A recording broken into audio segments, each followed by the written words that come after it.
I am live. Hello and welcome to Growing Gratitude. I feel crooked. I am crooked. Is that better? Not really. Well, we'll just have a crooked day. That's even more crooked. Anyway, welcome to Growing Gratitude. I'm Becca Lori Hector, your host of Growing Gratitude. Every week, I come to you on Sunday mornings at 10 a.m. Eastern, and we chat about what's challenging about being an autistic adult alive right now, and what is it we can do to get ourselves through it, and how to use the little small happy glimmers around us to motivate ourselves through the challenges. That's why we're here. That's what we talk about. A lot of the time, though, I end up kind of on a stream of consciousness talking about, I don't know what I'm clicking on, talking about what's going on in my life, what, kind of things we could be chatting about. And I don't always plan everything. And of course, that sometimes makes for a fantastic episode and also sometimes means, meh, let's see what happens today. Um, So, welcome to Gratitude. We are at the end of summer here, the tail end of summer in the United States, which has meant for me the hottest time of the year, which is forever challenging.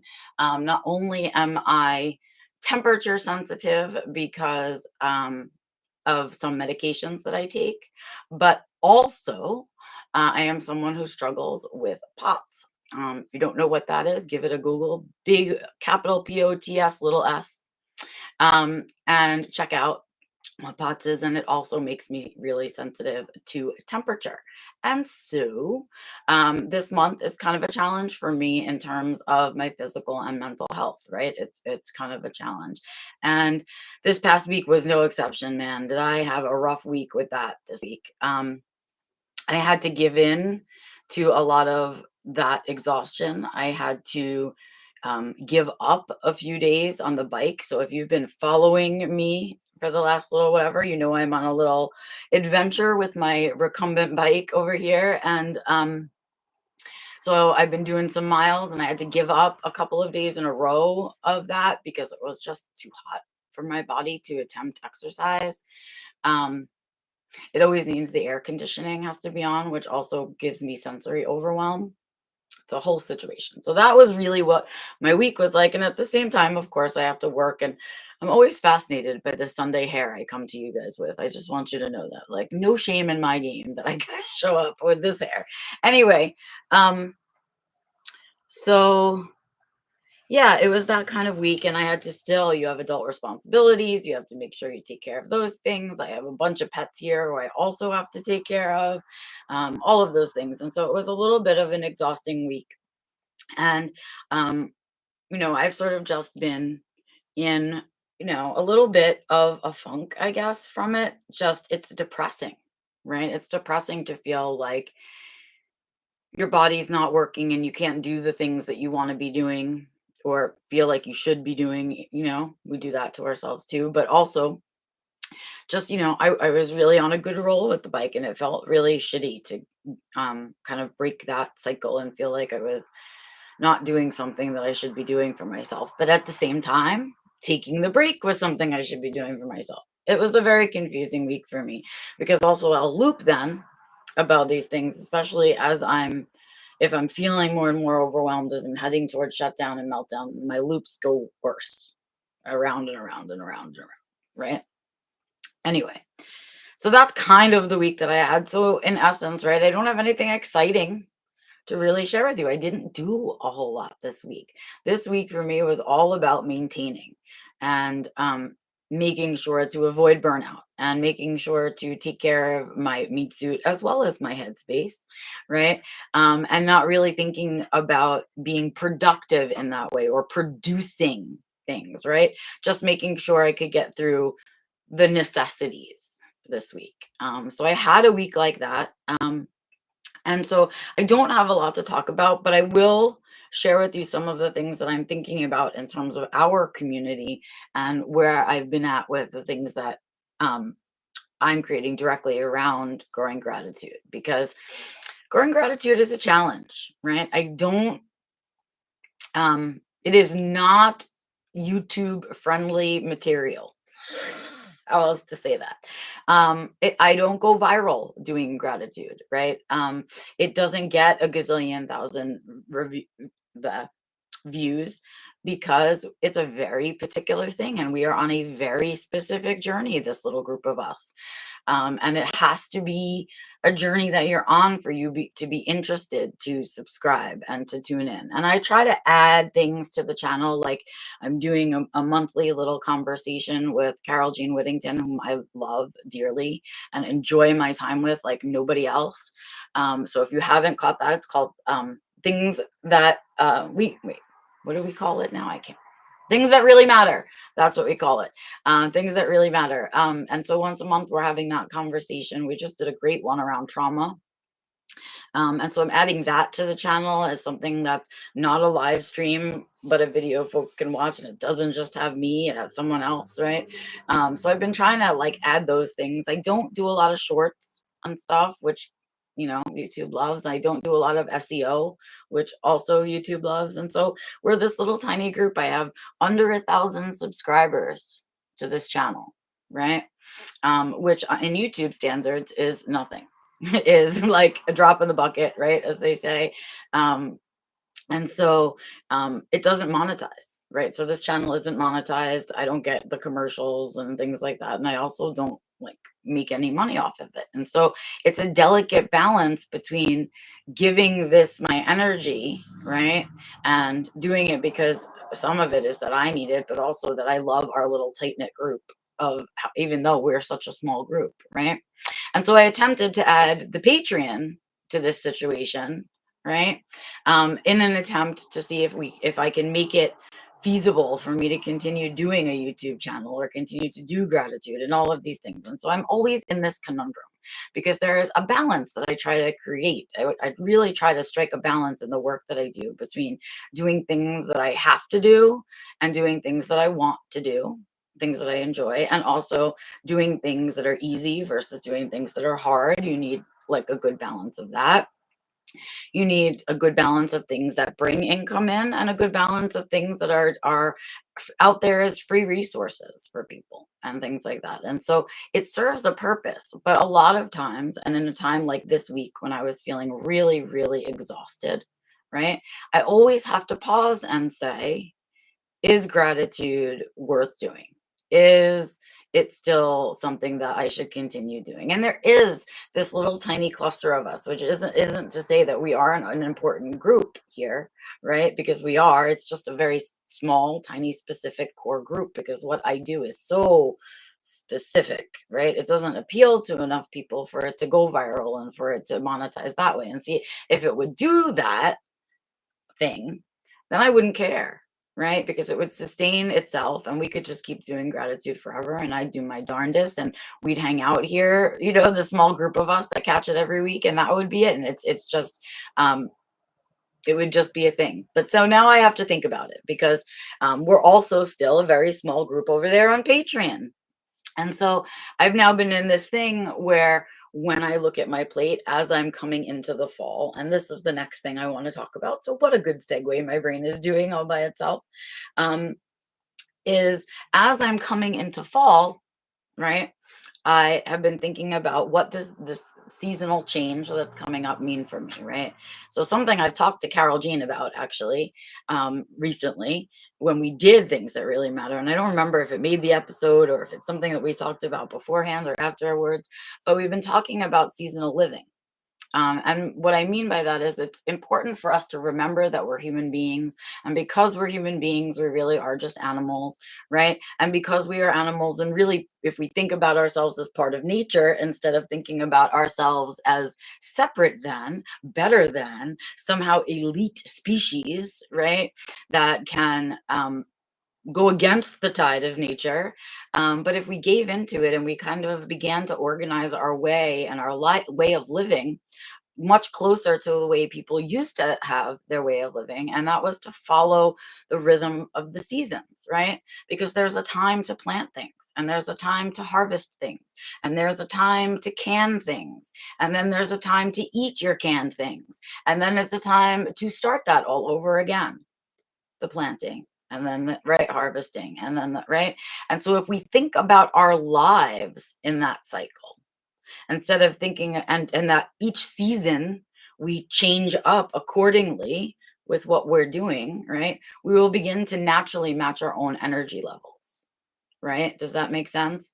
If Because our bodies naturally, as natural animals, want to follow that seasonal cycle, and we fight it by doing things like daylight savings time, by saying, not acknowledging seasonal changes, right? All of that stuff. And so something that I've been experimenting with is this idea of really living seasonally, of really starting to live your life in the sections of the seasons, and knowing that there are different things that you need to accomplish and a different energy level that accompanies each season, right? And so as I'm about to make the transition with the rest of the northern hemisphere from summer into autumn, right? This is a time to remember, this is when all everything has grown to its ability, everything has bred, we've had our breeding season, everything's flowered and pollinated, right? And then it is time for everything to sort of tuck back in, right? Save our energy, everything sucks all its energy in, right? Get cozy, hunker down for winter, right? So that we're all energized and ready when spring comes around, right? And so what does that tell you? It tells you that spring and summer, right, are times for activity, times to be busy, time to be reaping and the things that you have sowed, right? To harvest and to be productive, right? And to prepare for the next slow seasons, right? So as we're ending summer and heading into fall, what I need to start thinking about is, okay, I have harvested a lot of the things that I planted. How do I take care of and can up? That's right. How do I can up um, the things that I've harvested this spring and summer? How do I can them up and preserve them for this winter hold? What do I create in this, and what do I plant in this winter hold season, right? So that as spring comes around, it begins to flourish. So it's a time for both preserving what you've built, right?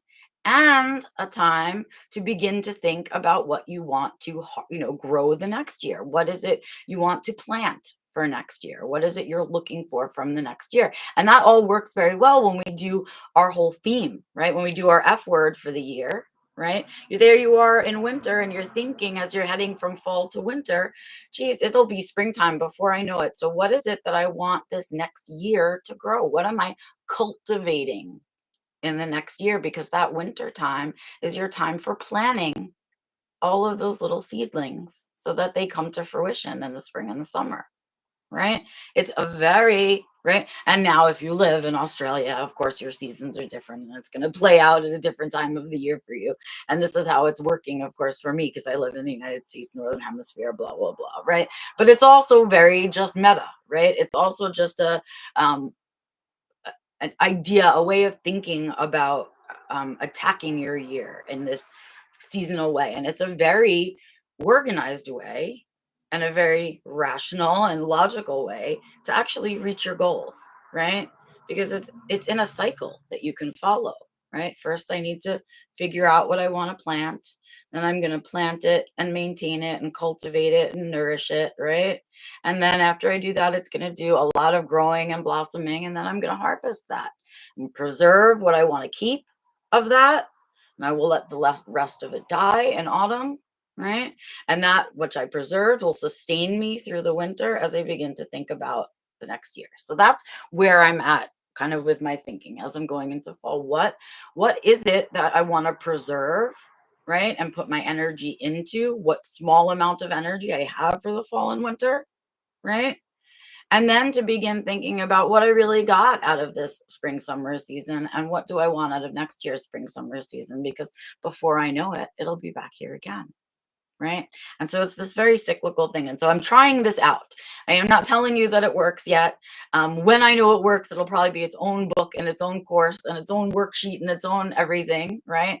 But I'm trying it out for myself because I think these experiments are important. And I'm not going to sit here and tell you that that's what you should be doing for you. It's just a different way that I'm thinking about approaching things, because I really feel like the world moves too fast for me, and I'm tired of taking in the amount of information that is always coming at me from the outside world. And so I want to be able to kind of control that chaos a little bit for myself, right? And that means setting up boundaries. And I feel like seasonal boundaries feel really good. It just feels aligned, feels really aligned with the way that I want to be living my life. So that's where I've been at. And so as I'm thinking about gratitude, that's what I'm thinking about is I'm heading into the fall. Is did I all of the cultivation and nourishment and building that I've done to gratitude since I brought it back in January and all of that stuff, um, is it happening? Is it worth it? Do we continue to put into it for in the fall and winter? Or do I kind of just let it slowly peter out for the fall and winter and think about, maybe a different route for next spring? So I'm just sitting on that fence about that stuff right now because it's an important decision that I think I have to make. I really enjoy our time together. There are lots of benefits for me. I hope that you guys reap some of the benefits, but I also have to say to myself, there's some pressure that comes along with it. I have to remember on a random Sunday that I want to be here. I have to, kind of sometimes remember to make notes. I have to do silly things like set up the link and do all of that stuff, right? Check back for your comments and things like that. I'm hoping that those of you who enjoy gratitude on the regular, I do have a handful of you, which I know come regularly and are already Patreons, are already patrons on Patreon and all of that stuff. But it has to be a long term worth investing in for me. And am I still getting growth from it? Are you guys still getting growth from it? Is it still a viable platform for all of this to be happening on, right?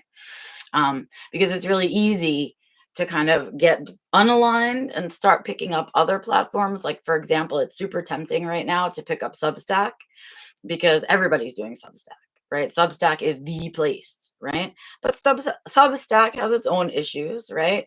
It functions based on the amount of content that you're producing, and that's another area that I'd have to give time to, and it has to build up and all of these things. And once everybody is over there, right, it's no longer necessarily a wise use of energy. And so for right now, this weird combination of YouTube and Patreon together is working best for me. But I don't know if it's working best for you. I don't know if it's working best overall for the project, right? So what I did for this next couple of weeks over on Patreon, if you are following me over there, is I spent this week and I wrote a 3-part journal entry. So one of the things that I do for the folks over on Patreon about, for if they follow gratitude and then you go and become a gratitude grower over on Patreon to support the channel, you get a weekly journal entry from me. Okay. And that it doesn't go anywhere else. It just goes there. And it's really my random innermost thoughts. It's like what happens here on gratitude, but on paper. Right. And I like the way that I sound on paper better than how I sound here. So that I feel like is a little window into self. Like that's a really intimate piece of myself that I share over there. It truly is my weekly diary over there. And so um, but then I have to say, I'm sharing so much of myself to do all of these things, right? Is it worth it? Do I keep doing it? And so that's where I'm at right now. I have 3 weeks now scheduled out of Patreon journal entries. So I don't have to write an entry for the next 3 weeks. I've set them up and everything. I think the first one came out on Friday, actually. And the next two will come out over the next 2 weeks, and so that I can take a break from that. And I think what I'm going to do is take a break from here also because I'm going to take time off work. And I think what I need is time off of everything right now. Like everything just feels a poo poo. I need to like, I can feel the change of season coming. And then because of that, I feel the need to like declutter, to clean, to, right? It's a transition period. I get this feeling like, oh, wait, it's time to stop doing what I've been doing and think about this next season that's coming up and what I want to be doing in there. So I need these few weeks, I think, to really decide. I need time off of my day job. I need time away from my consulting job, from my speaking engagements, from my research. I need time away from here and doing the gratitude obligation to see if I miss it. I need time off of just writing those Patreons for weeks, just those obligations, right? I need some time where I don't have obligations. And we've talked about that before. That to me is what this a break is about a break from those obligations that I otherwise have, a little bit of a break from my normal routine, right? To make sure that I'm still doing all the things that I want to be doing and that that is all clear. So I guess this is my way of saying to you guys, I hope you see this episode, and I am going to take the next couple of Sundays off from our little scenario here. And maybe I will, if I get inspired, I'll throw up a pre-recorded video. Maybe I'll do a little um, gratitude if I'm so inspired, and then I will upload it for you guys. But I am not going to do a live stream for the next 2 Sundays. Patreon is all loaded up. I'm going to let this sit here, see what happens on this channel for the next couple of weeks. And I think I have some decisions to make for fall. So if you have any thoughts on it, if you have any opinions on any of this, if there's more stuff you'd like to see more of, if you'd like to see something different about gratitude, if you'd rather it not be live and be uploaded, if you'd rather it be more structured and less stream of consciousness, if there's something about it that I used to do on old gratitude, and if you're still watching and you think that I should bring that back that I don't remember, I don't know. The comments are yours. Go at it. Feel free to email me and send me your opinions. Feel free to comment here, send me a message. There are so many ways that I am available to you guys, most of which are in the description of this video. But I would love your input. I'd love to know your thoughts. I'd love to connect on this a little bit. But for now, I'm going to say my usual goodbye. I'm going to say I will not see you for 2 weeks. Or for 2 Sundays, but I will be back in the beginning of September. I will be ready with things to share with you about what my autumn and or fall is going to look like and what those goals are as I transition into that season. And yeah, so that's going to be it for today. Also big reminder right this moment before I say goodbye to you. It's almost time for September newsletter. So if you are not signed up for monthly musings, which is another one of the free resources that I do on a regular basis, please go down into the description of this video or head over to beccalaurie.com and you can sign up for monthly musings there. It comes out the second Tuesday of the month, usually, sometimes the first Tuesday. I'll see this month. I think I switched to the first Tuesday. That's a lie. It comes out the first Tuesday of the month, whatever that Tuesday is. So this one will be out on September 2nd, I think, for you guys. If you are not signed up for the newsletter, now is your chance to go ahead and sign up to make sure you get the September issue. I am torn. The September issue is either going to be about seasonal care, seasonal living that I just talked about here. I might want to explore that more for the newsletter. And the other thing that I was thinking about doing a newsletter on is community care and the importance of community care. So I might, we'll see. I don't know which one I'm going to do yet, but if you're interested in the newsletter, it comes with practical tools, of course, every time. It comes with some challenges, updates, some reminders, and of course, a closing little letter from me every issue. So please head over, do that if you're interested. Think about Patreon, think about gratitude. What should we do? And while I say that to you, I will remind you right now to please, please, please, in the next 2 weeks while I am gone, make sure that you take care of your meat suit. Make sure you are keeping your headspace safe. How about that? And that you are also keeping your eyes, ears, nose, mouth, everything open, wide open for all of the glimmers, big and small out there, because they are the things that really keep us waking up every single day. They are the reason to get up in the morning, and so we need to acknowledge them, be grateful for them, pay attention to them, and make sure that we keep ourselves together. So I hope you don't miss me for the next 2 weeks. I know I'll miss you though, because I will, and that will be good. It'll be a good tell for us. Until then, I will see you guys out and about on the interweb, and I will catch you in 2 Sundays, the first Sunday of September, right here on this channel, live at 10 a.m. Eastern. Have a good one, you guys. Bye.